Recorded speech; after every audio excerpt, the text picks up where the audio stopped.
오늘 변화산 토크 주제를 맡은 대전성지교회 심상현 목사입니다. 무더위 중에 잘 보내고 계시는지요? 오늘은 핑크 칼라 시대 여성의 역할이라고 하는 제목을 가지고 아침 방송 여러분들과 나누고 싶습니다.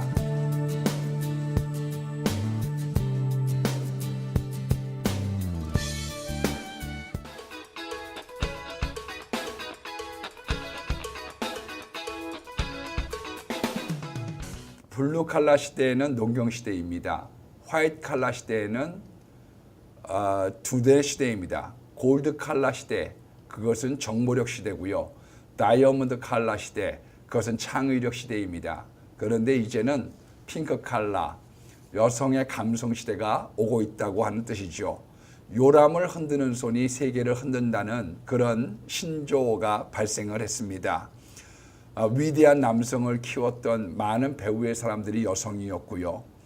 이 시대는 더욱이 여성의 중요성을 아주 중요시 여기면서 감성, 이모셔널 쿠어션트, 이런 감성 지수가 절대 필요한 그런 시대입니다. 하이테크보다 하이터치가 필요한 시대가 되었지요.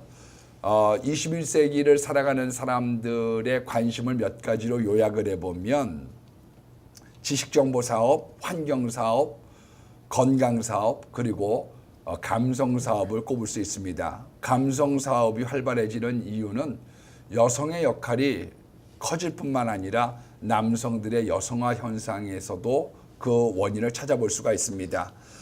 남성이 여성이 된다는 것은 감성이 그만큼 발달해가는 남자들이 더 많아진다고 하는 뜻이죠. 지금은 강한 기업보다는 부드러운 기업이 성공한다고 합니다. 친절한 기업이 성공한다고 합니다. 우리가 이럴 때 성경적인 관점에서, 그리고 이 시대를 들여다보는 하나님의 관점에서 여성들이 어떠해야 되는지 우리가 한번 나눠볼 필요가 있다고 생각을 합니다. 먼저는 자신의 존재 가치를 아는 그런 사람들, 그리고 두 번째로는 가정을 세웠던 사람들이 역사적으로 여자분들이 많거든요. 루즈벨트 대통령이 다리를 못 쓰는 소아마비에 걸리게 되었을 때 그 아내가 이렇게 얘기를 했다고 합니다. 나는 당신의 다리만 사랑한 것이 아닙니다. 당신의 온몸을 사랑했습니다. 저를 보고 우울해하지 마세요. 그런 동료가 그를 미국의 대통령으로 이끌었는가 하면 자동차왕 포드도 수많은 실패 속에 아내가 난 끝까지 당신을 따라갈 거예요. 그 한마디의 말이 자동차왕 포드로 만들었고 일생에 돌이켜 가정을 잘 지킨 것을 최고의 축복으로 꼽을 수 있었던 것을 우리는 알고 있습니다. 지금은 암탉이 울면 세상이 망하는 시대가 아니라 암탉이 울어야 집안이 잘 되는 시대로 바뀌어가고 있습니다.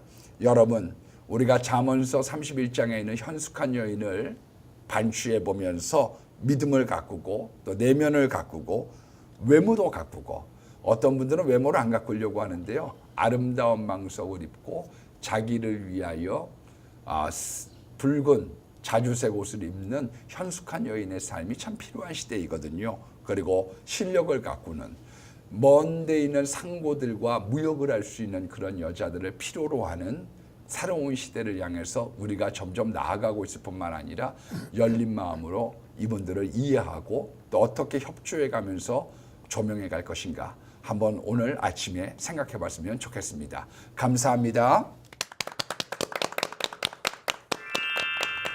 우리 지혜의 샘 심상현 목사님으로부터 오늘 또 멋진 강의를 우리가 듣게 되었습니다. 저는 핑크 칼라 시대 여성의 역할 이렇게 말씀하셔서 칼라가 색깔 칼라인 줄 알았더니 이 옷깃, 목둘레 칼라를 말씀하시는 거였네요. 블루 칼라, 화이트 칼라, 골드 칼라, 다이아몬드 칼라 걸쳐서 지금은 이 핑크 컬러의 여성들이 활약하는 시대다. 이런 귀한 말씀이셨습니다. 이 주제로 우리 말씀 나눌 우리 패널들 자기소개 좀 부탁드립니다. 안녕하세요. 마라나타 교회 박근식 목사입니다. 반갑습니다. 학원복음화 예배를 섬기고 있는 민병호 목사입니다. 반갑습니다. 안녕하세요. 세종배단의 교회 남보현 목사입니다. 반갑습니다. 안녕하세요. 대전 성주교회 심상현 목사입니다. 샬롬 비전머슴 백광현 목사입니다. 제가 이 시간 우리 이야기들을 좀 진행해 볼까 합니다. 사랑하는 목사님들, 이제 우리는 공교롭게도 다 남성인데요. 우리는 화이트 칼라라고 해야 될까요? 다 이런 사람들인데 지금 시대가 많이 지나서 우리 시대는 아주 뒤로 가 있고 이제 핑크 칼라 시대가 되었다는 말씀이네요. 지금도 우리를 컨트롤하고 있는 분은 여자분들이 컨트롤하고 그렇습니다. 예, 방송 제작하는 분, 편집하는 분 다 여자분들이시네요. 네, 여성의 리더십 어떤 의미에서 시대에 참 맞다. 또 이런 일들을 보면은 격세지감을 느낀다. 뭐 여러 가지 생각이 아마 강의 들으면서 들으셨을 것 같아요. 우리 목사님들 좀 나눠주십시오.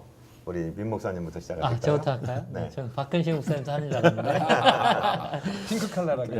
오늘 제가 이런 줄 몰랐는데. 네. 가만히 제가 생각해 보니까요.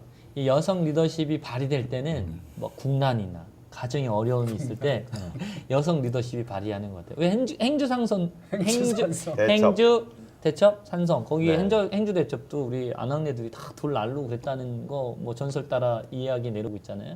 제가 얼마 전에 어느 교회에 이제는 집회를 갔다 왔는데 그 집회에 이제 부장이사님 아내 되시는 권사님 이야기를 제가 잠깐 들었는데 남편이 안 믿는 집안 시집 갔다가 정말 가녀리신 분, 정말 초등학교 정말 교장 선생님 같은 여성분, 아주 뭐 말씀도 고우시고 그런데 그분이 30년 동안 소들을 기르셨대요. 지금은 한 80도까지 남편 도움 없이.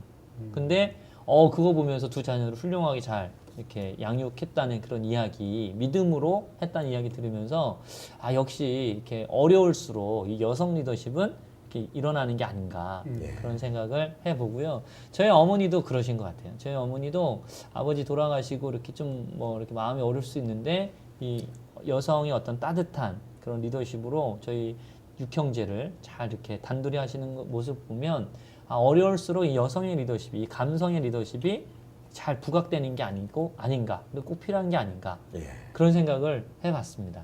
예, 그러시군요. 우리 박 목사님께서는 여성 리더십 그러면 어떤 생각이 먼저 떠오르십니까? 저는 이제 여성 리더십 생각했을 때 그 여성 목사에 네. 대한 생각이 떠오르더라고요. 근데 19세기에 그 말에 이제 그 미국의 대부흥 운동이 일어나면서 되게 여성들의 역할이 굉장히 지대했던 걸 볼 수가 있거든요. 저희 교단 같은 경우에도 그 당시에 목사 안수를 줬어요. 19세기 말에.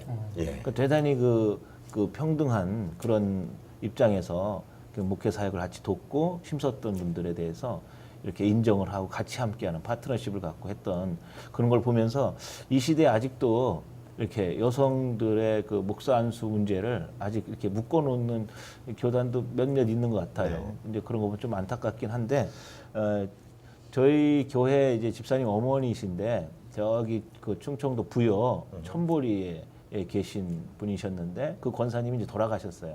돌아가셨는데 농사를 엄청나게 크게 하신다고 제가 들었거든요. 그 신방을 한번 갔는데 저는 등치도 굉장히 크시고 굉장히 그 건강하시고 힘도 좋으시고 이렇게 생각을 하고 갔는데 키가 작으신 거예요. 예. 아주 자그마하신데 농사를 엄청나게 크게 하시는 거예요. 그걸 보면서 어머니의 힘은 대단하다. 정말 그 어머니들의 그 뭐랄까요, 그 리더십이라고 말씀드리기는 어렵겠으나 정말 그 가지고 있는 모든 것들을 자식들을 위해 헌신하고 희생하는 이런 모든 것들이 정말 존경스럽더라고요. 제가 권사님 하고 불렀는데요. 들리지 않을 정도로 밭이 얼마나 큰지 저 끝에서 일을 하고 계시는 거예요. 그 정도로 엄청난 고추밭이었어요. 네. 아이고. 그리고 그 속에서 일을 하시고 정말 자녀들을 위해서 헌신하는 걸 보면서 어머니들의 힘은 대단하다. 거기에서 리더십을 저는 보았습니다. 그러시군요. 네. 우리 남 목사님께는 여성 리더십 그러면 떠오르는 인물이 계십니까? 아니 뭐 저희 주변에 있는 인물들이시죠. 네. 사실 이게 이제 말씀하신 것처럼 어머니 이야기. 이미 여성 리더십은 저희 안에 아주 견고하게 자리 잡고 있는데 그냥 남자들이 아닌 것처럼 큰 소리만 막 치고 네. 앞에서. 네. 최근에 어떤 그 TV 프로에 보면 이제 무슨 가상 부부 얘긴데 그 모부장적인 그 여성 모부장. 캐릭터가 있어요. 가부장이 아니라 모부장. 그래서 뭐 남자가 이렇게 막 큰 소리 내면 어디 남자가 큰 소리 내 하는 거가 있는데 어쩌면 이게 약간 좀 시대를 좀 그쵸. 이렇게 희화해서 얘기한 것 같습니다. 그러니까 제 주변에 제가 지금 생각나는 3가지 사례가 있는데 예. 첫째는 저희가 교회에서 남자분한테 집사님 저희가 댁에 가서 모임을 가져도 될까요? 했을 때 남자가 된다고 하는 경우는 없습니다. 없군요. 목사님 잠시만요. 결정권자에게 여보 이렇게 해서 여쭤보죠. 그거 봐도 별로 격세지감이 있고 또 하나는 제가 아는 분께서 이제 요양병원 의사신데 예. 뭐 할아버지 할머니 누워 계신데 예를 들어서 아들이 왔어요. 그러면 선생님 댁에 부모님 지금 이러이러한 상황인데 이런 치료해도 되겠습니까? 하면 또 아들은 가서 전화한다는 거예요. 여보 물어본다는 거죠. 근데 딸들이 오면 뭐가 됐든지 다 해달라고 우리 부모님 위해서 좋은 거 해달라는 거죠. 예, 선생님 최선을 다해달라고. 근데 그게 굉장히 퍼센테이지가 높다는 거예요. 그러니까 이 남자 선생님이 보실 때, 야 이거 참 아들 소용없다, 딸이다, 예, 큰일 이런 났네. 생각한다는 것이고, 제가 옛날에 그 기억하는 굉장히 재미있는 에피소드는 제 신학교 교수님 한 분께서 신학 박사이시고 기독교 교육학 박사이시고 교회 음악 박사세요. 그 굉장한 석학이시죠. 근데 이분께서 뭐라고 하시냐면 이제 애들 키울 때 청소년인 딸이 와서 물어본다는 거예요. 박사학위를 3개나 가지고 있는 아빠한테 아빠 나 오늘 출근해 집에 가서 자도 돼? 그러면 이 아빠가 엄마한테 물어봐. 엄마한테 물어봐. 나는 학위가 3개지만 모르겠어. 엄마한테 물어봐. 이렇게 얘기한다는 것이죠. 그래서 사실은 저희 가정이나 교회에서 여러 가지 결정들이 자매들, 여성들 그쪽에서 이루어지고 있는 것이 아닌가 이제 그런 생각을 하게 되네요.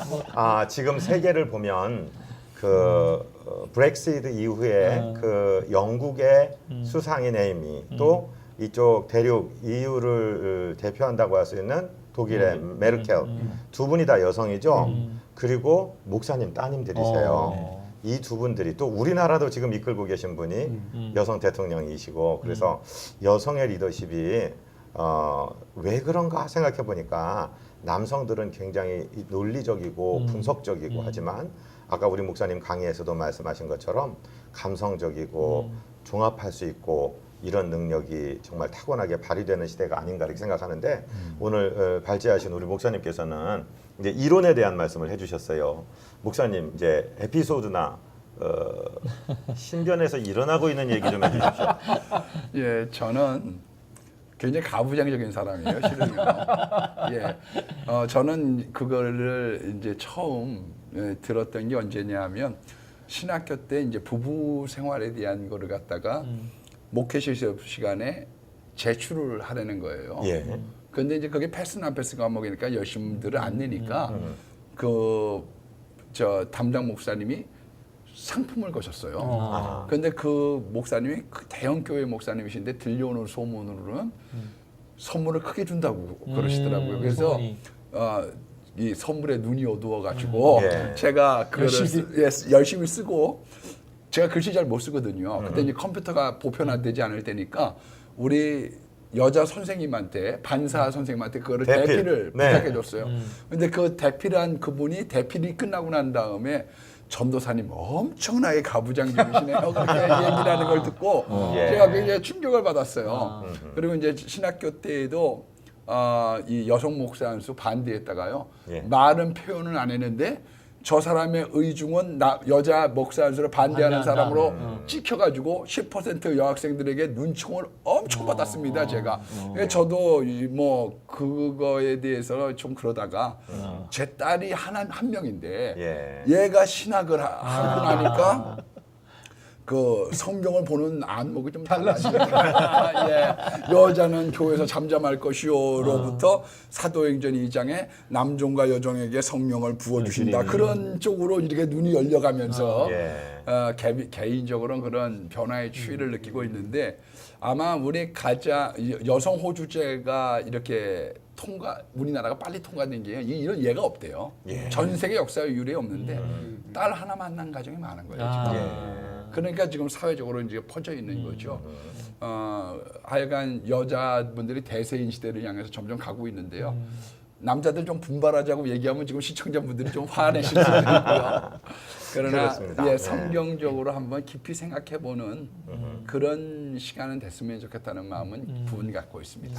정말로 우리 주님께서는 성경의 논리가 아주 굳어진 것이 아니라 항상 우리 사람 사는 사회를 인정해 주시고 문화를 인정해 주시고 그 문화를 통해서 당신의 사랑을 전하시는 분인 것을 우리가 깨달을 수 있습니다. 이제는 주제를 조금 바꿔서요. 지금 여성의 리더십이 그렇게 중요하다 하니까 또 공교롭게도 또 이게 물론 하나님의 뜻이겠지만은 우리 패널 5이 다 남자입니다. 그런데 우리 남자도 감성이라든가 여성성이라든가 이것이 우리 사역의 현장에서 매우 필요할 것 같아요. 그래서 이제 하이테크의 시대가 지나고 하이터치의 시대가 됐다고 발제해 주셨는데 우리가 목사들로서 우리 사역하는데 성도님들 섬기고 또 교회를 이렇게 목양해 가는데 내 사역에 있어서 여성성 또는 감성 이걸 좀 개발했으면 좋겠다. 또는 나는 이렇게 개발하고 있다. 이런 얘기들 좀 나눠주셨으면 좋겠습니다. 청년들도 자매들이 많죠, 민목사님? 그렇죠. 뭐 주로 청년들 자매들이 많죠. 그 교회 안에서 리더십들도 뭐 이제 예전에 뭐 회장하면 네. 형제들이 되는데 요즘은 뭐 남자애들 그러니까 형제들이 이렇게 뭐 이렇게 없어요. 이게 힘이. 그러니 자매들이 이제 대부분 리더십을 장악하기도 하고 저도 이렇게 하다 보니까 리더십도 자매들이랑 이렇게 좀 하게 되고 근데 자매들 사역을 저는 뭐 표현이 좀 그렇긴데 자매들하고 소통을 저는 잘한다고 생각합니다. 그러니까 이 하이테크 시대에 넘어서 하이터치 시대에 딱 준비된 목회자가 아닌가. 저도 목사님 닮아가는 것 자기 같아요. 입으로 자뻑이 자꾸. 아무튼 근데 틀린 말은 아닌 것 같아요. 제가 이제는 그 이남 그 사녀의 막내로 태어났고 누나들 밑에서 자랐고, 그러니까 여성들의 어떤 감성을 좀 잘 좀 캐치하는 것 같고, 일단 기본적으로 잘 웃고요. 예. 그리고 제가 눈물이 많습니다, 목사님. 이 감정 공감이 잘 되니까 네. 눈물이 좀 많고, 심지어 지금도 회자되는 게 우리 청년 그 수련회 갔다 보면 이제 눈물이 많아서 그걸 눈물 흘리면서 막 기도 인도를 하면 그게 꼭 이제 수련회 끝나고 교회 와서 다 따라해 애들이 기도 인도할 때 맞습니다. 그런 게 있어서 그런 게 조금 저한테는 좀 잘 맞게 사역이 되는 게 아닌가. 그리고 또 하나 또 말씀드리면 그 제가 이제 잘 웃는다 말씀드린 웃는 것도 철학이 필요합니다. 네. 그래서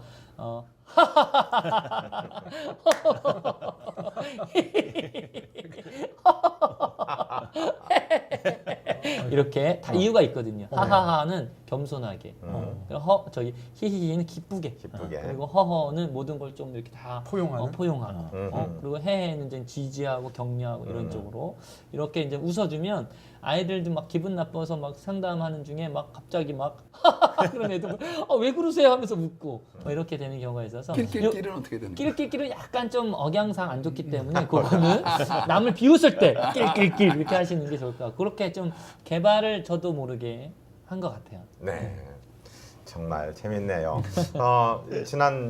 우리 지지난 주에 수련회 갔어요. 근데 강사분 한 분이 억지로라도 웃으면은 이게 95%의 웃음 효과가 있습니다. 그러니까 그 다음번 강의하신 분이 평생 자녀들에게 그 학생들 의학 의대에서 강의하신 분인데 영혼 없는 웃음이 도움될 게 없습니다. 이렇게 말하면 또 한참 웃었습니다. 근데 지금 그 웃음에 하하하호 오늘 좋게 지금 매무를 해야 되겠군요. 우리 박근식 목사님께서는 내 리더십의 여성성 어떻게 생각하세요? 저도 내성적인 사람이에요. 내성적인 사람인데 또 이제 이게 단에 올라가서 하다 보면은 그걸 또 잊고 주께서 이제 인도하시는 대로 예. 또 말씀도 전하고 하는데 민 목사님과 같이 제 눈물이 좀 있습니다. 저도 눈물이 있는데 일부러 안 울려고 이렇게 하는 경향이 있었어요. 근데 이 시대가 이제 블루 칼라 핑크 칼라 시대가 네. 되다 보니까 야 그거 저한테 좋은 거구나 그렇죠. 하는 생각을 했고 그래서 억지로 뭐 그 남자들도 그러잖아요. 어떤 슬픈 드라마나 영화를 볼 때 자존심에 있지 그러고 남자인데 그리고 안 울려고 하는 그런 경우에서 꼭 어금니 깨물고 참는데 그 병나죠. 그렇죠. 그렇게 하면 그러니까 그냥 그대로 자연스럽게 표현해 주는 것도 이 시대에 저 좋은 것 같다 생각이 들어서 네. 말씀을 전할 때나 감동이 올 때 그냥 자연스럽게 눈물 흘리는 것도 좋겠다. 그 시대가 그렇다면 그런 생각이 들고요. 또 이제 남자들은 좀 그 이상적인 게 많이 있잖아요. 근데 여성들은 현실적으로 디테일하게 모든 삶을 꾸려나가야 되기 때문에 그런 면에서 봤을 때 그런 그 아주 세밀하게 접근하는 그런 감성도 필요하겠다 그런 생각이 드네요. 네. 우리 남 목사님께서는 네, 저는 갑자기 이제 생각나는 말씀은 시편 23편에 네. 하나님께서 이제 선한 목자로 묘사되시다가 갑자기 상을 차려 오시는 아. 장면이 있잖아요. 밥을 차려주시는. 아버지 하나님의 뭘 모습과 차리시는구나. 어머니 하나님의 모습, 남성성과 여성성을 가지고 있는 그런 목자의 이미지를 성경에 말씀해주고 계시다. 예. 최근에 이제 그런 책을 본 게 생각이 나고요. 사실 이제 민 목사님은 이제 여성성을 개발했다 이렇게 표현하셨는데 저는 여성성을 타고났다. 야. 저는 이렇게 말씀드릴 수밖에 없어요. 저는 정말 그 생긴 거는 제가 약간 산적같이 생겼지 않습니까? 아니 무슨 말씀 이렇게 아니, 정확하게. 겸손하게. 네네. 제가 드린 말씀이 아니고 저희 선배 목사님이 제가 이제 뭐 곡을 썼다고 하니까 이제 그 앨범을 받아드시면서 아니 생긴 건 어디 산에 가서 멧돼지나 때려잡게 생긴 사람이 무슨 노래를 만들었어 이렇게 얘기하시더라고요. 생긴 건 그런데 네. 아무튼 좀 나면서부터 여성성은 확실히 제 안에 좀 타고났다. 일반 상남자들보다는 좀 타고난 것 같고 더군다나 나이가 드니까요. 제가 엊그저께도 제가 그 어떤 집회에 가서 설교를 하려고 하는데 설교 시작도 안 했는데 눈물이 나는 거예요. 코끝이 찡하고 물론 뭐 성령의 감동일 수도 있지만 제가 볼 땐 좀 이상해. 호르몬의 변화 같아. 별일이 아닌데 막 코끝이 찡하고 제가 이제 요 위기를 넘기려고 앞에 있는 권사님한테 권사님 제가 요즘에 자꾸 이렇게 눈물이 나요 그랬더니 목사님 갱년기 남자 갱년기가 있다는 거예요. 너무 정확하시다. 예, 그래서 제 안에 이게 좀 네, 호르몬의 네. 변화가 있는데 여성성이 좀 강화되는 것이 아닌가 그래서 그런 생각이 들고 그래서 저는 요즘에는 뭐 여성성이 있냐 없냐의 그런 문제가 아니라 남성성을 좀 유지하는 게 제 기도제거든요. 그래서 이게 목회에 좀 도움이 되는 것 같아요. 네. 역시나 이게 여자분들을 어느 직업보다 많이 대하는 것이 목회자 같아요.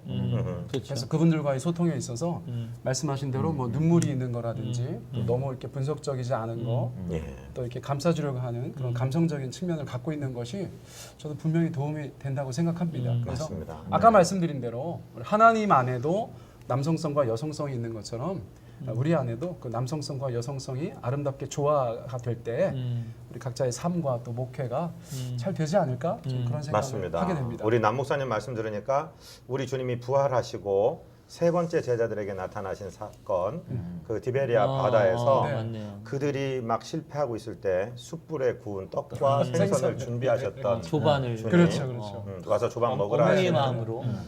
그 주님의 그 여성성 리더십 또 이렇게 적용이 되는군요. 우리 신 목사님 아내는 내 아내는 어떤 여성적인 리더십을 가지고 계십니까? 가부장적이셔서. 아니요, 요즘에 우리 신 목사님 그런 분이 아닙니다. 네. 이제 저 시편 23편도 나왔지만 탕자의 비유도 보면 아버지가 몽둥이를 든 게 아니라 기다리고 그렇습니다. 있잖아요. 네. 그러니까 그런 여성성이 목회는 참 중요한 것 같고요. 저도 사실은 옛날에 영역을 달라고 기도를 많이 했어요. 이걸 많이 했는데 가면서 점점 필요한 것 중에 하나가 영감이 아닐까. 네. 스피리추얼 센스. 그러니까 감각되어졌다. 예, 그 감각이라고 하는 게 목회는 눈치가 참 필요하고요. 센스가 기본적으로 필요하지 않나 그런 생각을 갖고요. 예, 그것이 없이는 목회를 운영하기는 어려울 것 같고 목회뿐만 아니라 사회에도 눈치나 센스는 참 필요하다고 생각합니다. 정말 그래서 그런지 어떤 이단은 어머니 하나님을 내세워서 엄청난 정말 부흥을. 특수를 누리고 또 옆에 있는 천주교도 성모라는 개념을 가지고 그러는데 정말 이게 그렇게 이단적으로 가서는 안 되겠습니다만은 우리가 목회적으로 참 개발해야 되겠다 이런 생각을 하게 되는군요. 우리가 어머니 뱃속에서 280일 있었기 때문에 물에 들어가면 참 좋답니다. 모든 인간이 뭐 풀에 가든지 목욕탕에 가서 욕조에 가든지 편안하게 느껴지고 두 번째는 이렇게 터치라고 하죠. 그 스킨십이라는 말이 콩글리시라고 그러네요. 아. 스킨십이 아니라 피지컬 터치라고 하는데 컨택트, 피지컬 컨택트라고 하는데 정말 이렇게 터치해 줄 수 있는 거, 안아줄 수 있는 거. 저도 어렸을 때 막 놀다가 자빠져서 무릎팍 깨지고 뭐 팔뚝 까지고 또 좀 맞고 그러고 오는데 엄마의 품에서 자고 나면은 언제 아팠냐는 듯이 깨어났던 것이 나면서 저 그렇습니다. 저도 남자이지만 하나님 큰 품을 가진 목사가 되게 해주셔서 누구든지 달려와서 안길 수 있고 좀 위로받을 수 있는 이런 리더십을 좀 주세요 그러는데 우리가 공통적으로 동의하는 것 같습니다. 오늘 이 귀한 시간 목사님들 말씀 감사합니다. 우리 구호하면서 마치겠습니다. 우리가 변해야 화목하게 산다. 변화산 야! 야!